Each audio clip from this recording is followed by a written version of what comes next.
Still Poddable in the playoffs.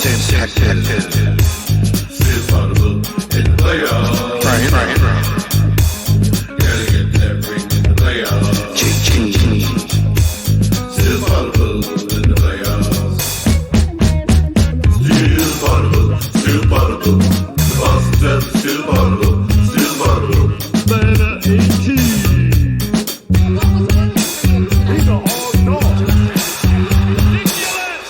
Playoffs beat the Heat, you gotta know. Let's go Celtics, let's go. You motherfucking Celtics, let's go.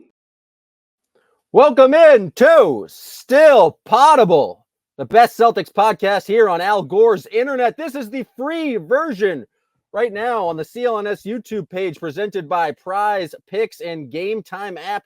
Use the promo code CLNS and you'll get a whole bunch of savings from both those fine companies. I am Sam Packard, joined as always by Brian B. Robb from MassLive.com, coming to you on the off day in between games 4 and 5 of the Eastern Conference semifinals. The Boston Celtics up 3-1 over the Cleveland Cavaliers.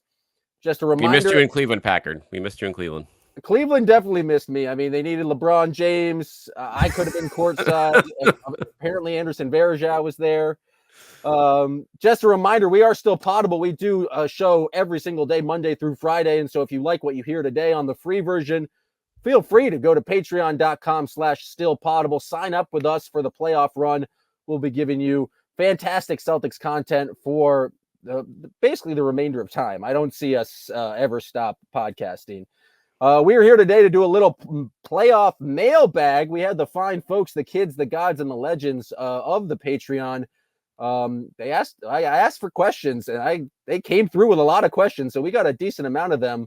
But before we get into that, it's been a while since the loudmouth blowhard sports fan of this podcast, has been able to get my takes. I didn't talk after game 3 or game 4, but I've seen a lot of the national media and a lot of the coverage, and the Celtics, they won both the games on the road again.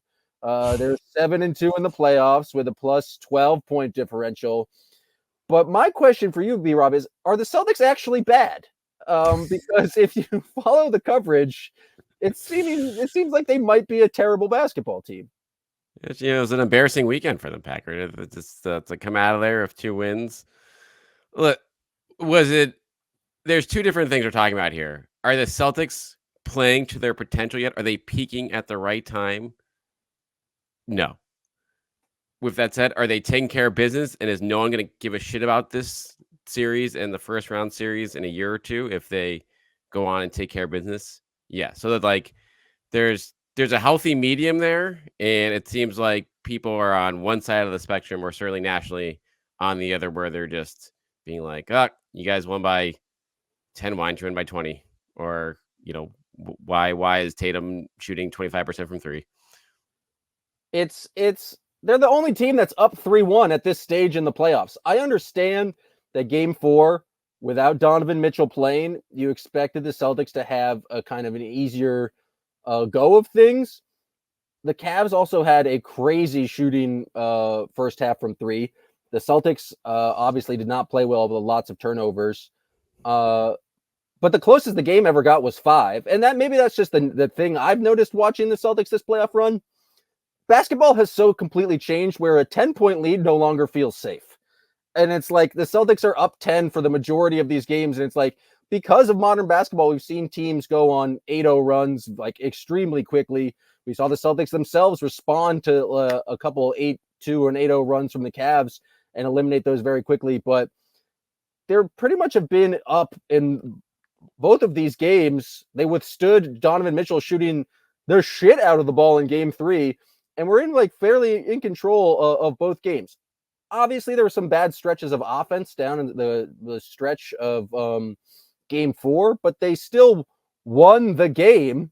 And so you have to feel pretty good as a Celtics fan at this point, just because they're up 3-1. They have the potential to put the series away and have lots of rest heading into a potential Eastern Conference Finals against either a completely beat up New York Knicks team, who lost by 35 in their game 4, or a Pacers team that's wildly inexperienced and just doesn't have the same amount of talent. Yeah, this is the blueprint of the path here. Couldn't be going any better. And this is, if you just look big picture wise, if they take care of their first and second round series in 5 games each, you'd take that in a heartbeat if you're a Celtics fan. Especially if you throw in the caveat that you're going to lose Porzingis for one of those series outright. And for all the complaining about the schedule and or not the schedule, the opponents here and the injuries and the Celtics having this easy path, well, it's like, well, guess what?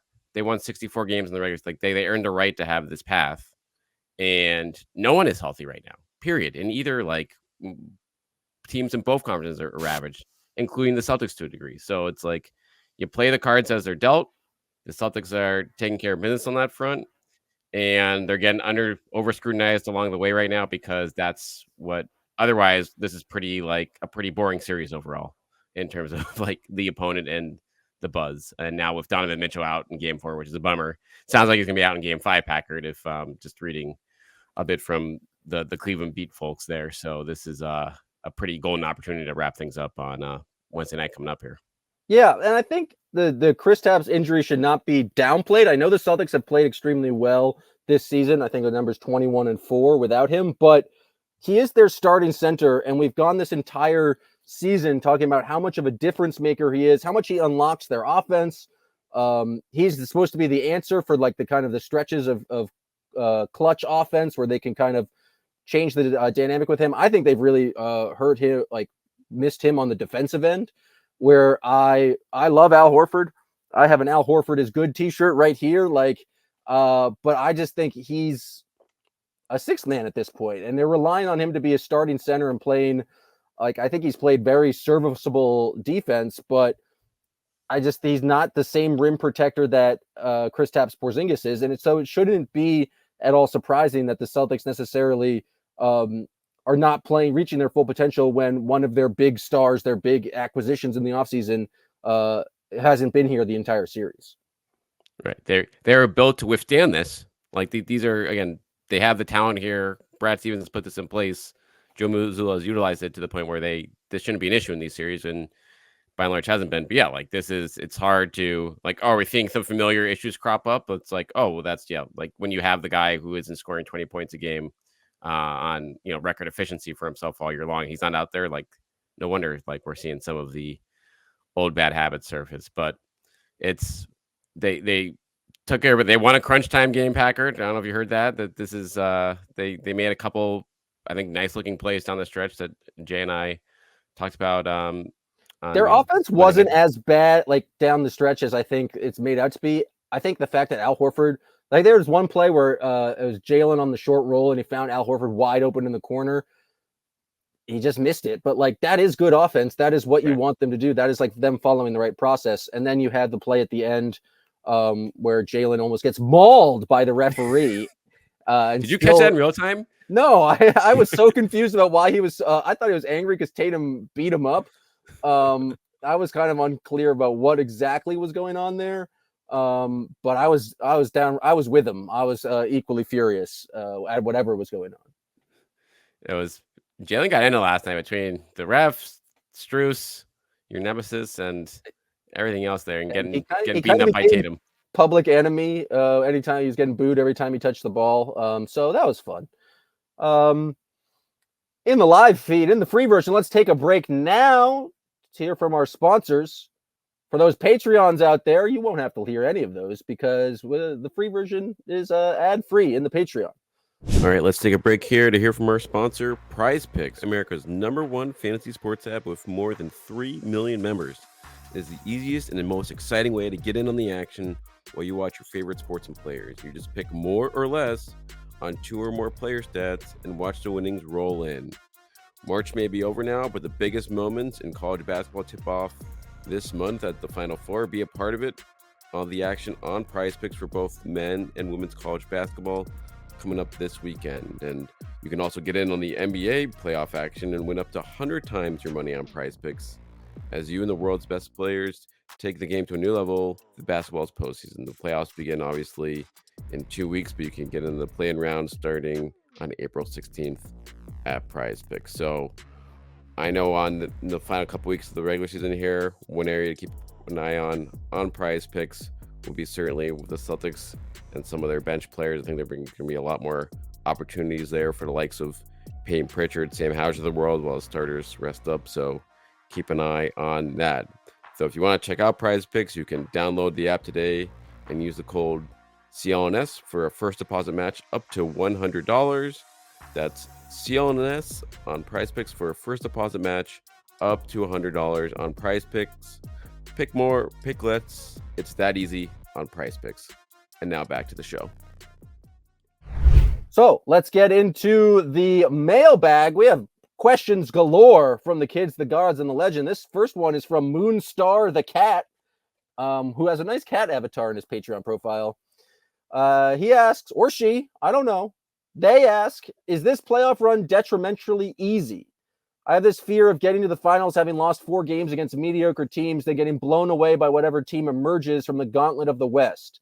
I can't shake the sense that we're not playing with real intensity. I'm worried they won't be able to flip the switch if they go down 2-0 in the finals.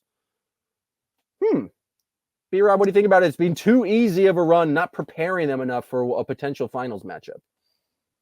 It's a fair take. I disagree with it based on just how the Celtics have proceeded the last 3 postseasons, where they've made life as hard as possible on themselves. And I think we saw that get to a point in both last year and 2 years ago in the finals where they just ran out of gas straight up. And there is something to be said for being tested. I think the losses to the Cavs and Heat came in part in the first 2 rounds just based on it's just tough to get up against these teams when they're decimated by injuries and you're supposed to win by a lot on paper. But with that said, if I'm the Celtics, give me the easy series and the extra rest.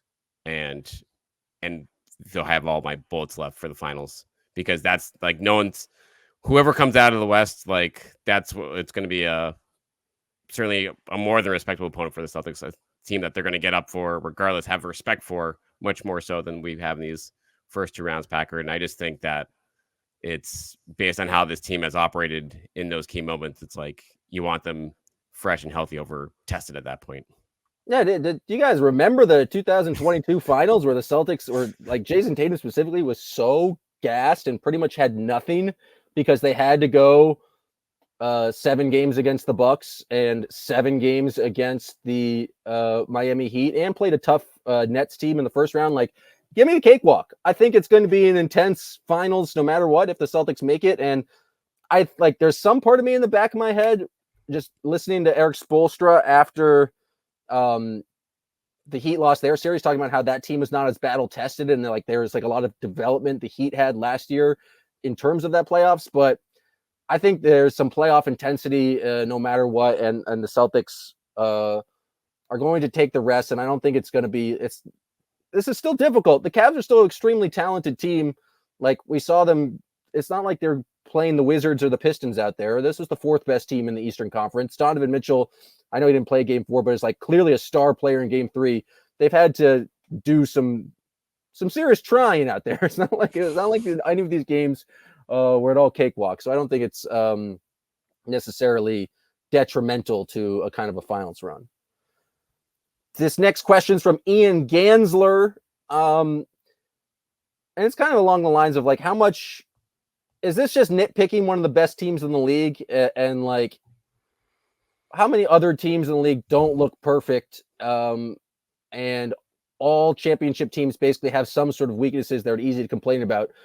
Is there something different about this Celtics team, or is this just kind of what happens when a team has been in contention for a lot of time? I think the standards, the expectations for this team is different just on how the regular season went and just the talent they have. There's clear-cut talent-wise on paper. This is your favorite. This is the team that should win.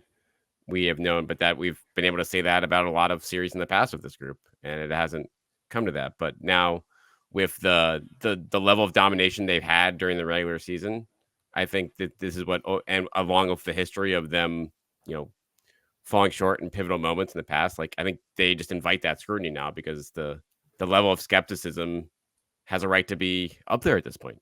And even though fair or not fair, I think you don't scrutinizing the numbers, the stats makes a little less sense in the playoffs, Packard, when guys are sacrificing themselves for a win is a win is a win at that point. But do you feel like do people just looking into the box score more than actually like the results on the floor on this front? I mean, I think there's more scrutiny because they've been there and struggled in the past, whereas like the Oklahoma City Thunder, they get a complete pass if they Right. and they managed to come back and win that game, but like they had a pretty terrible first 3 quarters, and Shea was not great, and like they've had some struggles. The Mavs like really struggled down the stretch, and so I do think there's more scrutiny with this Celtics team, but also it's just like that is what the playoffs is. Like everyone was ready to anoint the Wolves the Western Conference champions after 2 games, and now everyone was like, "Oh, that Nikola Jokic fellow, he's pretty good." And so, like, maybe and I think it's just the nature of just like there's 1 game or 2 games a night. We want to overreact to everything. You want to have a hot take, and so I don't know. I think all teams kind of have weaknesses, and it's like just about figuring out how to kind of minimize those weaknesses. Maybe not turn the ball over 10 times and a half. Like there's certainly things the Celtics can't improve upon, and I think it's worth pointing those out. But it's weird that it like immediately comes upon like a reflection of their entire like personhood as a team. That part doesn't make as much sense to me. Yeah, I agree with that. I do think the one area that has been like in those game 2s when the level of urgency just hasn't been there in a playoff game, and that like clear, and that honestly that kind of happened in the start of game 4 when Joe called that timeout, the 8-2 run, when Max Strus was getting like wide open threes in transition. It's like, guys, like what are we doing here right now? Like let's lock in a little bit, and they did, and they took care of that, and they kind of took that away, especially in the second half there. But I think those moments like that, those little slip ups, whether it's a game or a quarter, from just a urgency issue, that's the sort of stuff that I think riles up fans a lot still. Yeah. I'm going to try and do some on-the-fly synthesis here, so as we have some similar questions. One from Cousin John. It's going back to the second half of game 2. Al has missed at least 13 threes. At what point should there be concern that this isn't variance? It's not great that that's happening when Al is playing more minutes than ever, since we've kind of and it kind of happened last year when he Right. shot like the best 3-point percentage in the league, and then was tired as hell in the playoffs and didn't make as many threes. Yeah. So I certainly think now maybe and Al. I mean, I think Joe did learn his lesson to some degree. I mean, Luke Cornett played really good minutes in game 4, and Joe stuck with him longer, which I think he should. Like, there's just in an opponent like the Cavs where you don't need Al like that to win that game, particularly if he's not making shots. Like, do not wear him down. Like, you have these viable alternatives on the bench, and there's no one coming off the bench for the Cavs that's going to scare you in the front court. So, like, save Al when you need him against Jokic, like when you need him against like the most. And I guess game 3 is like they really need that game. You don't want to like fuck around too much in that one. But this is a situation where, it's just certainly something to keep an eye on, because those are wide open looks, and the longer these postseason runs have gone on, I feel like he's kind of wavered off there in the last couple of years with his shooting. Yeah, it's like I love Al Horford. I think he's giving everything he has, especially on the defensive end. You want him to just keep shooting, but it's not a great sign that like this the past 2 off seasons, and he's 36 years old, ancient in NBA terms, I say, as a 34-year-old man. But I just don't know. Like, you got to keep playing him. But that kind of gets us to some next questions, which a lot of people asked about. Adam Bruzezi, Scott Protzman. I don't know if I should be saying all these people's full names, but that's what I'm seeing on the Patreon. His last initial, Scott P. Yeah, Scott P. And I'm just trying to find one other person who's basically asking about what is the kind of hesitancy from Joe to play smaller lineups and seeing Tatum at the 5. Matt also asked this question. We saw a little bit of it, I think, at the end of game 3. But certainly the Celtics have the roster to play Tatum at the 5. And it's something I've noticed is that we've got a lot of Peyton Pritchard down the stretch of games in lineups that either has Drew or Derek White on the bench. And there is a possibility if you wanted to go very small, putting Pritchard in there, then having Drew, White, Jalen, and then Tatum at the 5. It's certainly an option. And certainly with Tatum's rebounding, I think it's something you could go to. What do you think the big hesitancy is there? I'm not sure, to be honest. I think, to your point, like the Cavs is the exact team you can do it against, particularly because Tatum can guard Mobley, and he can do it well. And he has been. Right? That they're doing that a lot of the time anyway. So it's like, you want Al out there just for the wing, and if he's not hitting threes and piling up more minutes, then like, what are we doing here? So I think there was a plenty of, a lot of like when things were dicey in game 4 times, it's like, oh, why maybe give Al a seat here? But I don't know whether that's a confidence thing for Al of like, hey man, we're gonna ride you through the storm here.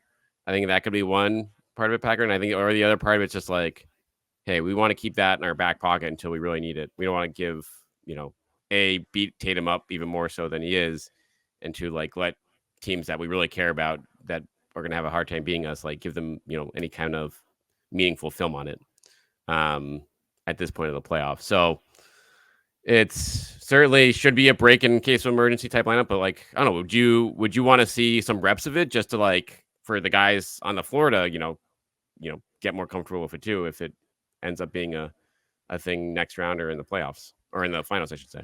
Yeah, I think it's definitely an option if you are needing to switch everything and go small and just try to create like a lot more shooting on the court. You can do it with Pritchard. You could even do it with Sam Hauser. Like there are some kind of options out there, because if you do it with Hauser, you don't like give up as much size. I just think it's a thing where they and maybe would have liked to see more of it in the regular season, because there might just not be a comfort level on the defensive end for that. And the Celtics have won a lot of these games with just like playing like on the defensive side of the basketball. And obviously Horford has, I think, other than like losing one-on-one battles to Donovan Mitchell, has held up pretty well defensively.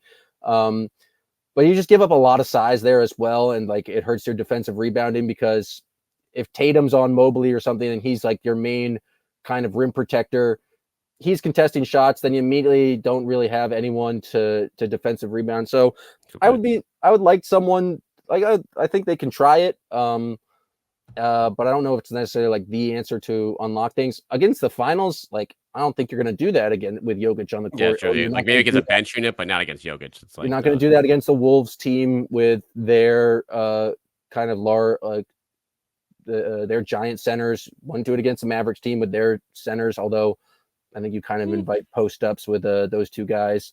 Maybe against the Thunder, just because they also don't have a lot of size, but we'll see. I guess the other good news on that, just to follow up for you on that, Packard, like Pritchard is playing well enough where you can consider that lineup.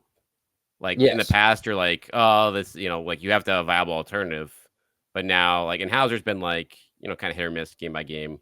Cornette invites, his own problems, and like certainly in a crunch time situation. But Pritchard has played well enough where you're like, you trust him on the floor in that spot, where even if you want to go 3 guards there, like he'll rebound, he'll hit open threes, and that might be, a decent alternative on a certain night. Not every night, but definitely, in one particular game if Al doesn't have it.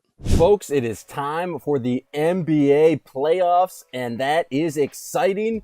And if you want to get in the building to watch the Boston Celtics, you got to go to Game Time. Game Time is the authorized ticket marketplace of the NBA, which makes getting playoff tickets even faster and easier. Prices on Game Time app actually go down the closer you get to tip-off. With killer last-minute deals, all-in prices, and views from your seat, and their lowest price guarantee, Game Time takes the guesswork out of buying NBA tickets. Game Time has last-minute deals. You can save up to 60% off buying last minute for sports, concerts, comedy, theater tickets. If you want to go see some stand-up, I've used Game Time. I went and saw Dan Soder at the Wilbur Theater. Fantastic stuff on Game Time. They have flash deals, zone deals, all in pricing, and you can see seat views from wherever you're sitting. They have a lowest price guarantee, and that's why you need to take the guesswork out of buying NBA tickets with Game Time. Go to the Game Time app, create an account, and use the code CLNS for $20 off your first purchase. Terms apply, but again, create that account and redeem code CLNS for $20 off. Download Game Time today. Last-minute tickets, lowest price, guaranteed. Yeah, Sam P, which feels weird to say because that is my name, mentions in his question that's like it was kind of a staple of Brad's coaching. Was he'd always like find these kind of small shooting lineups, like discovering Jerebko at the 5 was a huge thing for those teams, and maybe it's a best thing he ever did. The best thing Brad has ever done in the history of his career in basketball. He also mentions that like possibly using Tillman. I just don't see Tillman as a viable playoff player. He's just a real zero on offense. Like at least Cornette is a lob threat and is getting rebounds. Tillman can move his feet on the defensive end, but he's just, I don't know what you like. You can plant him in the corner. He's been shown a willingness to take threes, but I don't know if that's great for in terms of like an option. Yeah, it's in game 2 when they ran it out there, they just aren't guarding him. And he's not good enough as opposed to Luke Cornette, who can finish lobs and get offensive rebounds easily over with his size. Like, Tillman's just not that big. So yeah, it's good depth piece to have. Maybe if foul trouble rises, or maybe in a certain matchup, like for someone who can move their feet, if like Cornette or Porzingis get exposed when he gets back, maybe he gets a chance just for the defense. But I'm with you. I'm not racing to get him back out there at this point. This question's from Michael and Tuna. Would love to hear your opinion on Jason Tatum's sidestep 3. It has to be the most ill-advised and lowest percentage shot that any superstar, any in all caps, in the league is taking. Longer question. I'll synthesize. Why do you think he's just let it, like, what do you think about Tatum's 3-point shooting here in the playoffs, and especially that kind of sidestep 3 late in the clock? It hasn't been the most effective shot for Jason Tatum so far, at least here in these playoffs. Yeah, he's looking this up now. He's at 26.3% from 3 in the playoffs through 9 games. I guess, I don't know. The good news is, do you feel like he's showing a little bit more discretion with his like 3-point shooting shot selection? Or do you feel like you're still seeing maybe a couple too many ISOs that he just fires away contested from that spot? I mean, I still like there's 4 or 5 possessions a game between him and Jalen. There's like, what are we, that was dumb. Like, why are we doing that? The thing with like Jason Tatum though, is like, yes, he's shooting 26%. I think that like he has the potential to make those shots. And when Jason Tatum's knocking down shots from 3, that's when we see his 50-point games. That's when like we see kind of like the full potential of him scoring at all 3 levels. I think I've definitely liked to see him knocking down the mid-range shots in these past couple games. I think that's been a good sign. I think that like some of the concern with from watching Jason Tatum, he's missed some like open catch and shoot threes in the corner that just feel like he should be able to knock down. I don't know if it's like they showed him on the bench in game 3 with some sort of like elbow issue. I think I've seen him in game 4, like kind of like messing with it. I don't know if there's anything wrong there with terms of his like long distance shooting, but at like the end of the day, I just think you let Jason Tatum play the way Jason Tatum wants to play. And I don't think it's the type of thing where if it's not falling for him early, he's going to like continue bombing away from 3. I feel like he's been a little bit better, just like really attacking the rim and trying to get into the paint. And so it's not like he's just in love with that shot, but I understand the kind of the frustration in watching it. Yeah. When you decide, like, generally that shot for him, when he's just not in a rhythm from 3-point range, it's like, doesn't have good results because a lot of the time it's like, well, you could just, you get a head fake and he takes that. It was like, well, if you just went to the hoop right now, that'd be an easy 2 or a wide open 3 for someone else. But at this point, he's only taken 6 threes per game in the playoffs compared to 8 in the regular season, despite playing more minutes there. So while it is, like you said, like there's 4 or 5 possessions a game, you're like, then you also have things like the first quarter of game 4, where he just like was on a mission to get to the basket and was really muscling, using all all 10, 11 pounds of muscle there to get to the hoop. And if you see that in the playoffs consistently, that to me is just as big, because that's when it shows like you don't need to be as reliant on the three, and you have to have faith that in his mind that the shot will come back to him maybe when the team needs it more. Yeah.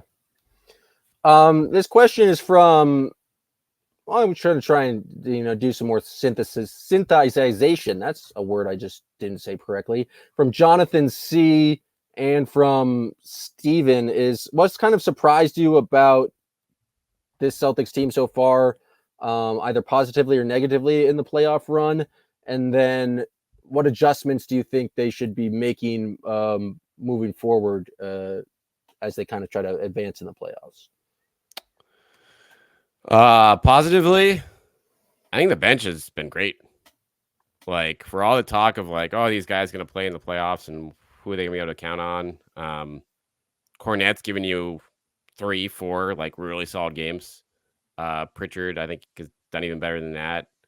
Hauser, I don't know. I feel like he's gotten maybe a little worked more defensively than I expected in a few of these. But he still had his moments as well. He certainly hasn't been a net negative, but he's been on a tighter leash from Joe there.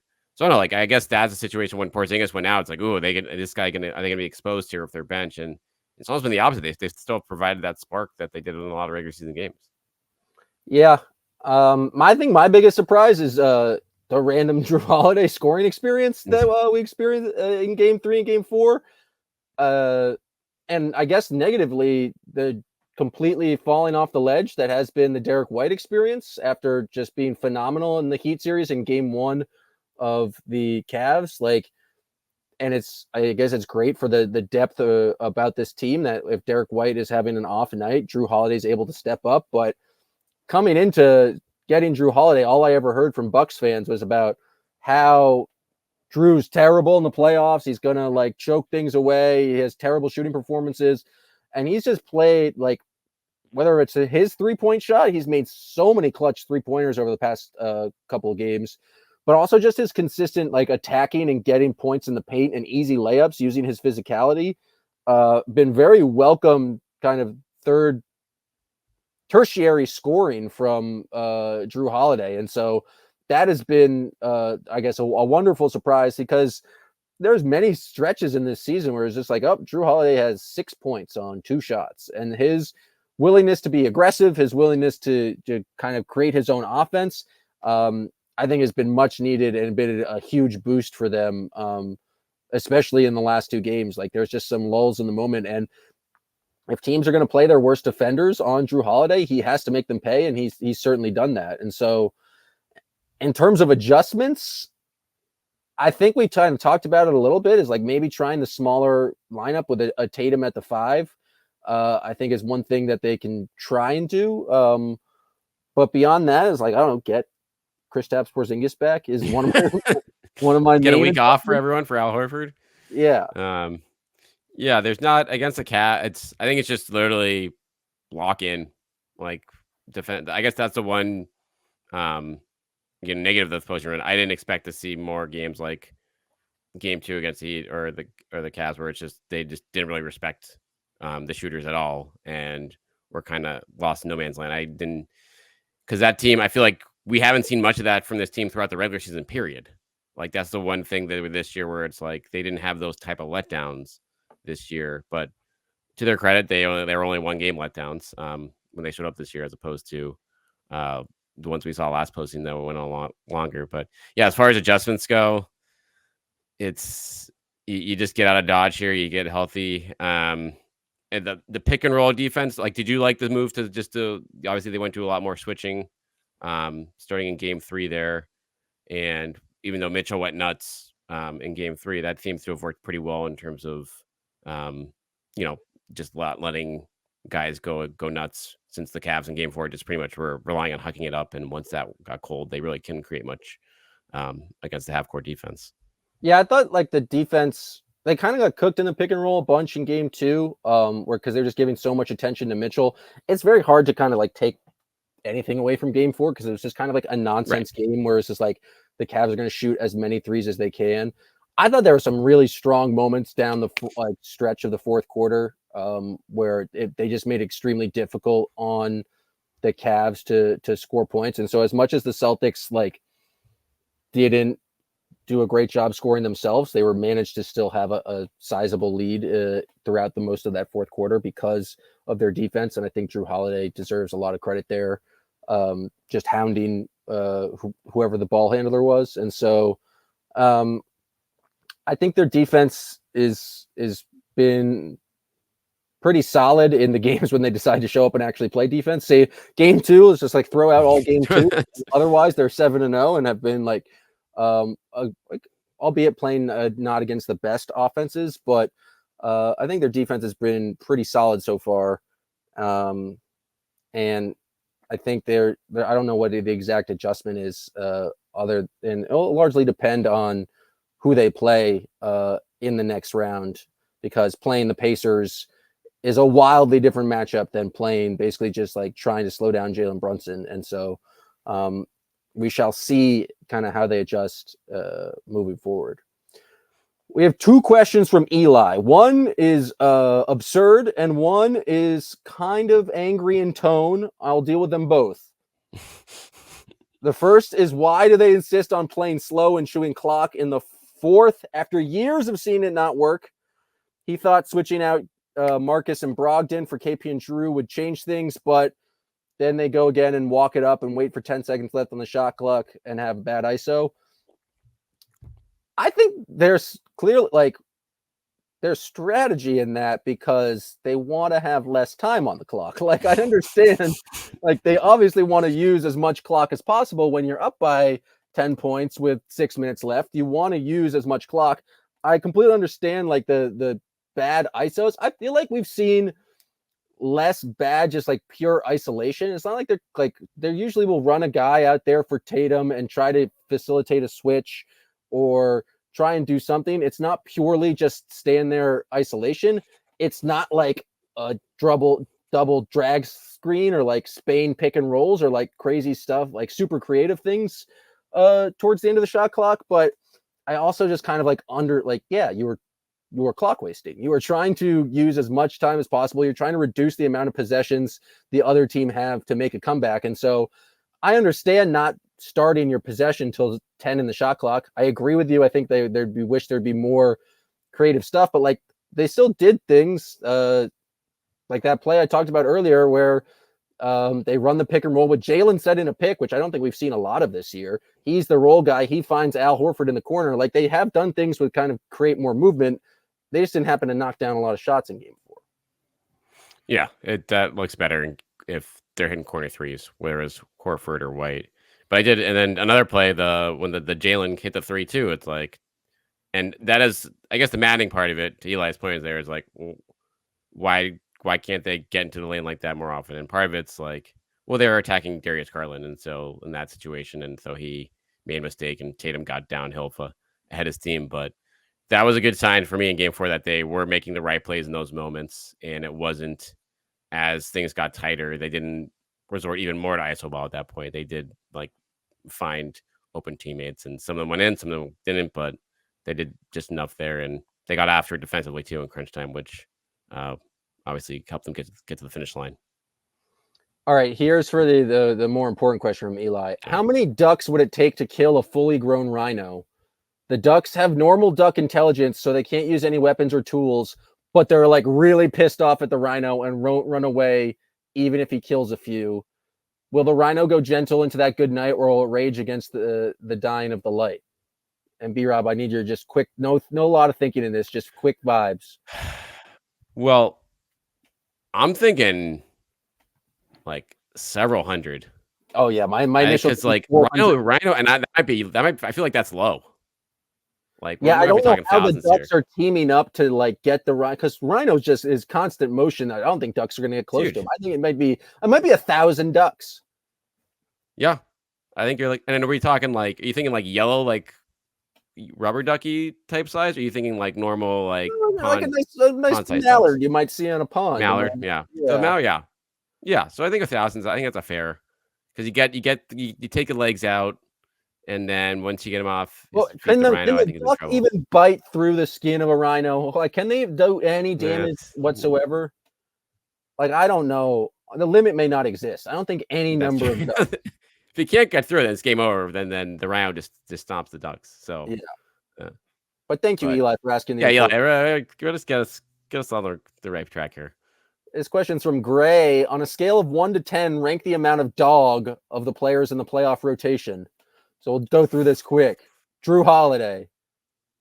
8. I would say 8. Derek White. I was gonna go with like a 6. Yeah, 6. That's what I was gonna go. Yeah, let's just alternate. Keep reading them off. Jaylen Brown. 7. That's what I was gonna say. Jason Tatum. I'm gonna go kind of a 6 as well. Kind of a mild mannered guy. Al Horford. 6. I might go 7 with Al just because he gets real fired up. does. Especially if he's doing the timeout. He does. Kristaps Porzingis. Undetermined. Yeah, who knows? Who knows what level of dog he has? Peyton Pritchard. 8. I was gonna go 9.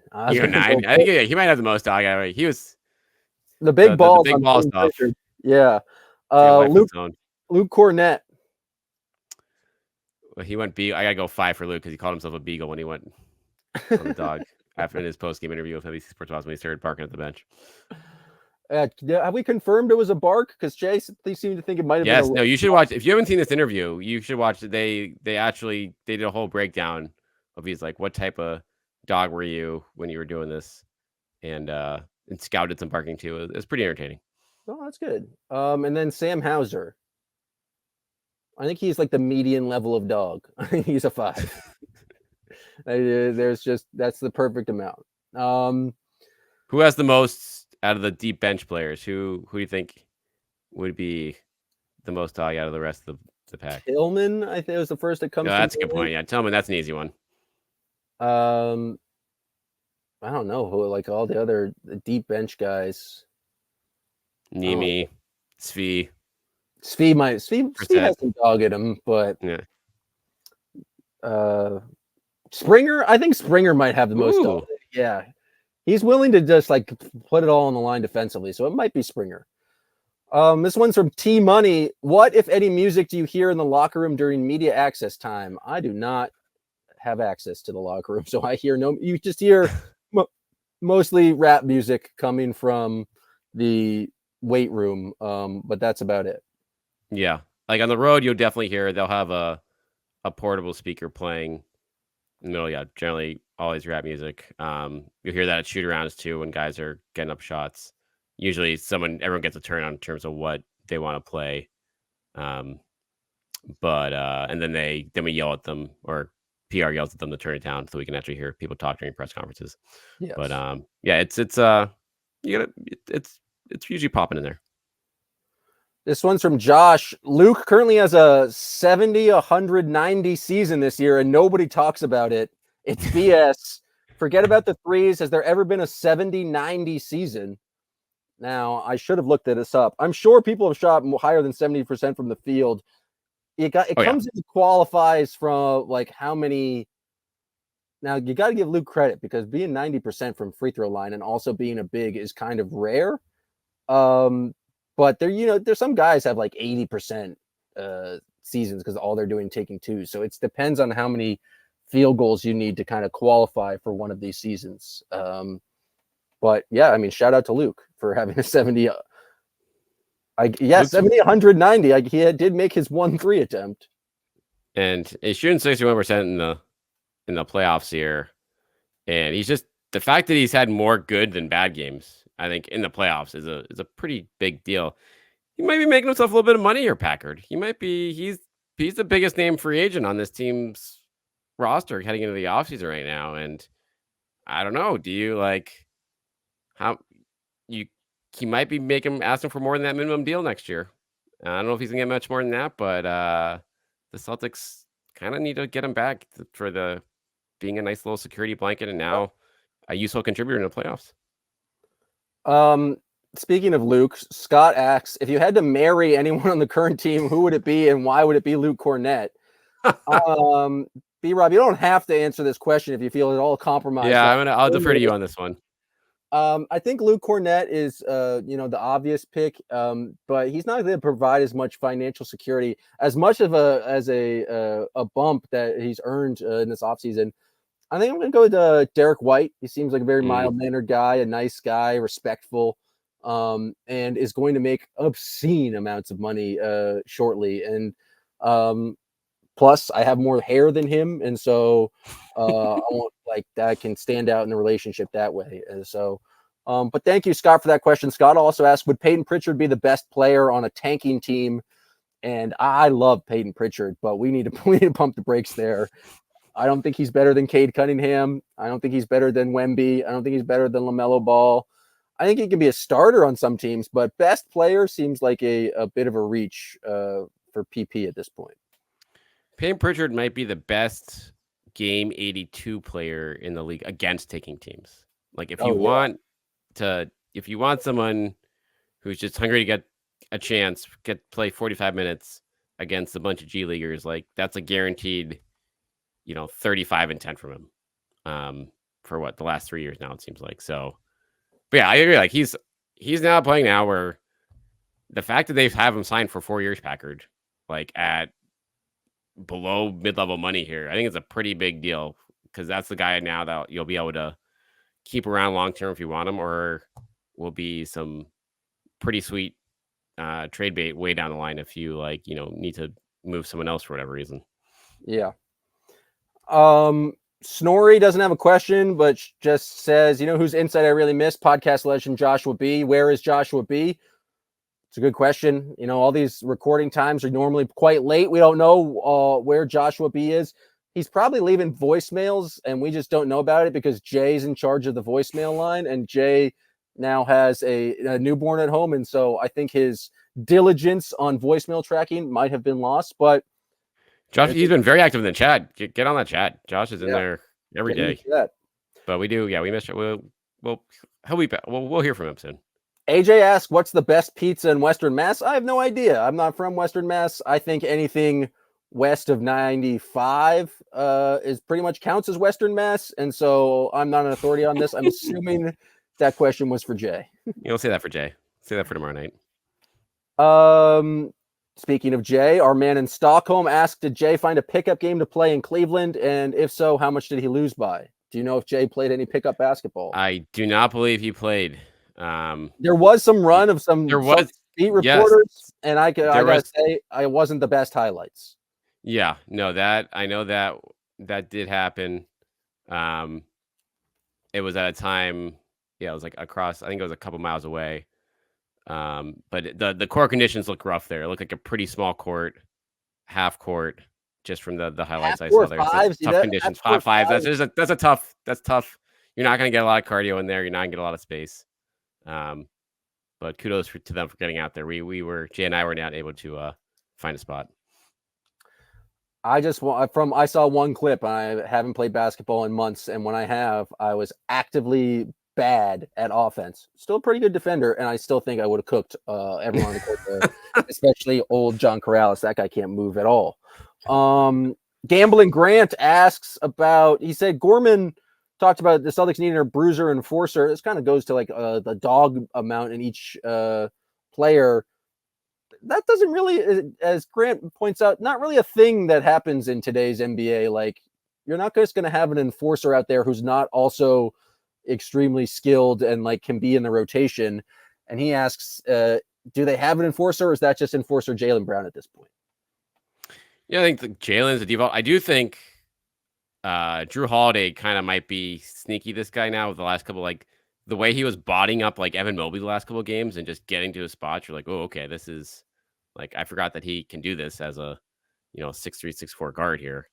But yeah, as far as someone who's not going to take shit from anyone on the court at this point, I think Jalen has certainly taken that mantle right now. What is there any competition for him out there? No, I mean, Jalen's willing to remove Max Strus's foot from his face and do kind of that stuff. I think he's the enforcer. He's the guy who got right in Caleb Martin's face after that foul on Tatum. He certainly feels like the most vocal, in-your-face guy against other teams. So I think he's there. Drew seems more of the strong, silent type. Couple more questions here. We'll wrap them up soon. Ben F. Has anyone on the Still Poddable team observed any examples of leadership from members of this year's Celtics that haven't been reported, ever gone under the radar? Again, I don't report on anything. I just get to go in the media room a little bit. So I'll leave this to you, B-Rob. Is there anything or scuttlebutt you've heard that's been like leadership from this team? I think it's been pretty well documented here of whether, game 3, Tatum challenging them at halftime to come out with authority. I think Jalen has taken it upon himself with a lot of stuff behind the scenes all year long from people I talk to of the team, of being on everyone's case to say, like, whenever, and you can kind of see this where people ask him about last year and he's kind of like, last year's last year. Like, I don't want to talk about that. This is like focusing on the present, focusing on where this team can be and trying to keep him honest and trying to keep him engaged, even when you're playing undermanned Heat and Cavs team. So I think he's probably the one who's done the most there. But to be honest, like, it just seems like it's just a bunch of really good dudes. And they've that been really so pull for each other. Like in their like they don't need necessarily like this wild like leadership or like rah approach. They've been very kind of business like the entire season. This one's from Drew. Is there any player you've grown to dislike as much as Perk in his transition from player to talking head media personality? Drew says, in parentheses, speaking for myself here at least. Here's the thing about Perk. He's a clown. But like, don't take anything he says seriously because he's just saying stuff. That'd be like if you took the things I said seriously. Like, I just get on here and start talking. Perk's doing it in front of a national audience, and like he gets rewarded when he says more controversial things. And so I understand you like want Perk to be like this forever Celtics person, but he's a ridiculous human being and he knows it. And he says absurd things. And so I think you just got to learn to love the absurdness that is Perk and don't take anything he says seriously because he's not a serious individual. Perk is not for the basketball diehards. Perk is for the casual fan who like, oh, I remember him and I like how he connects to that audience. I feel like, and like you said, depending on which way the wind's blowing on a certain day, that's where his takes are going to go. And it doesn't matter because he's going to come out with another run the next day and hope that everyone else forgets about him ripping, who knows, like Tatum or whatever happens on any particular one. So if you kind of take it from that viewpoint that you laid out, Packard, like I think what he takes is really easier. It's fun. I always liked covering. I was on the beat at the very end right before they traded him. And I love the fact that he would just, after a loss, he'd be the same guy, just come out, rip everyone. Like, yeah, that's fun. He hasn't changed his personality. He's just no longer actively a member of the Celtics. And so I think you got to take, I don't think there's any other player who's like was a Celtic and now has so many negative opinions about the Celtics. But yeah, don't pay for media. Yeah. Oh, the last question. I just realized I missed it. We'll get back to apparently basketball here. From B. Chris. Is this talking about how teams are guarding the Celtics and how do you think the KP injuries affected their overall offense and ability to create? And I'll just step in and say immensely. Like the man's 7'3", he's a giant, and he can stretch out all the way to the 3-point line and knock down shots. And it's just like, I think we've seen Cleveland do a lot of switching everything. It's just something you can't do with Kristaps on the floor. Like you couldn't do so. You couldn't put a lot of the players on Kristaps. And so I think a switch everything defense is one of the hardest things to go up against as just an offensive team. It really forces you to kind of win one-on-one matchups. And I think not having KP there is just a major, I don't know if it's necessarily a curveball, but it's something that makes the Celtics just that much more predictable of an offense and it's easier to guard in general because they don't have any 7'3" giants who can like shoot the ball. And so I think it's been a major wrench in their side in just terms of like how creative they have to be on offense. That's that like that. On top of that, you just have more bodies being thrown at Tatum or just leaning his way, because you can get away with that when he can't throw up a lob to KP or Jalen can't throw up a lob to KP. But although they have been throwing up lobs to Luke, so he is the only vertical spacer on the team. Yeah, that is the spacer though. So that is space. You can space horizontally or vertically. We exist in 3D here as the Celtics, and so credit to Luke for that. All right, this has been a long podcast. We appreciate all the kids, the gods, and legends. Great questions from the crew here. Yeah, I apologize if I did not get to you. That means your question probably came in after we started recording, so I apologize to that. But if you guys enjoyed the pod on the free version, please go to patreon.com/stillpoddable. Participate in the chat. You can participate in the next mailbags. We really appreciate everyone who listens, trying to create a cool Celtics community here. Appreciate CLNS for hosting us here on the YouTubes. We'll be back tomorrow with reaction from Game 5, live from the Garden. Thanks to B-Rob, to Jay, to everyone who helps out. This has been another episode of Still Poddable. Still Poddable, still Poddable. The Boston still Poddable, still Poddable. Oh, yeah.